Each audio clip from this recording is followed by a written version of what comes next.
Electronic voting machine EVM এর মাধ্যমে রাষ্ট্রের ৩,০০০ কোটি টাকার বেশি নষ্টের অভিযোগ অনুসন্ধানে নির্বাচন কমিশনের ৩ কর্মকর্তাকে জিজ্ঞাসাবাদ করেছে দুদক।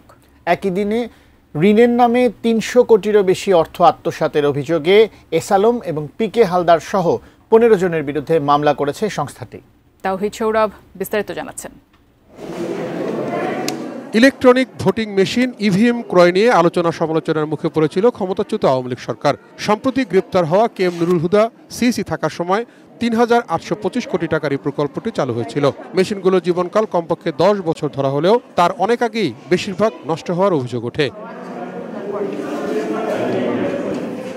ইভিএম প্রকল্পের বাস্তব চিত্র দেখতে গত জানুয়ারিতে নির্বাচন কমিশনে যান দুদক কর্মকর্তারা। তারা জানতে পারেন অধিকাংশ ইভিএম মেশিনই নিম্নমানের এবং অকার্যকর। এর মধ্যে অন্তত ১৬০০ মেশিনেরই হদিস নেই। এরই প্রেক্ষিতে বুধবার নির্বাচন কমিশনের তৎকালীন কারিগরি শাখার ৩ কর্মকর্তাকে জিজ্ঞাসাবাদ করে দুদক। এটি আসলে একটি বড় মেশিন, এটি ঠিক আছে, টেকনোলজি ভেরিফাই করতে পারতো, ইট ইজ এ গুড একটা সাইট ছিল, বাট আরো স্মার্ট করা যেত।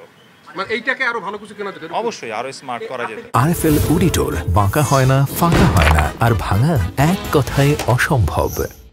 এদিকে ঋণের নামে প্রায় ২৭০ কোটি টাকারও বেশি আত্মসাৎ এবং ৯০ কোটি টাকা পাচারের অভিযোগে এস আলম গ্রুপের চেয়ারম্যান সাইফুল আলম এবং এনবিআর গ্লোবাল ব্যাংকের সাবেক এমডি পিকে হালদার সহ ১৫ জনের বিরুদ্ধে দুদক ৩টি মামলা করেছে। নাম সর্বস্ব প্রতিষ্ঠানের নামে প্রতারণা ও জালিয়াতির মাধ্যমে ক্ষমতার অপব্যবহার পূর্বক ঋণ প্রস্তাব প্রস্তুত ও ঋণ অনুমোদন, ঋণ প্রদান এবং ঋণের নামে গৃহীত ৭১ কোটি টাকারও বেশি আত্মসাৎ এবং ২৪ কোটি টাকা পরবর্তীতে জনাব মোহাম্মদ সাইফুল আলম চেয়ারম্যান এস আলমের স্বার্থ সংশ্লিষ্ট S Alam super edible oil লিমিটেডে স্থানান্তর, রূপান্তর এবং হস্তান্তর করার অপরাধ অনুসন্ধানকালে প্রমাণিত হয়েছে।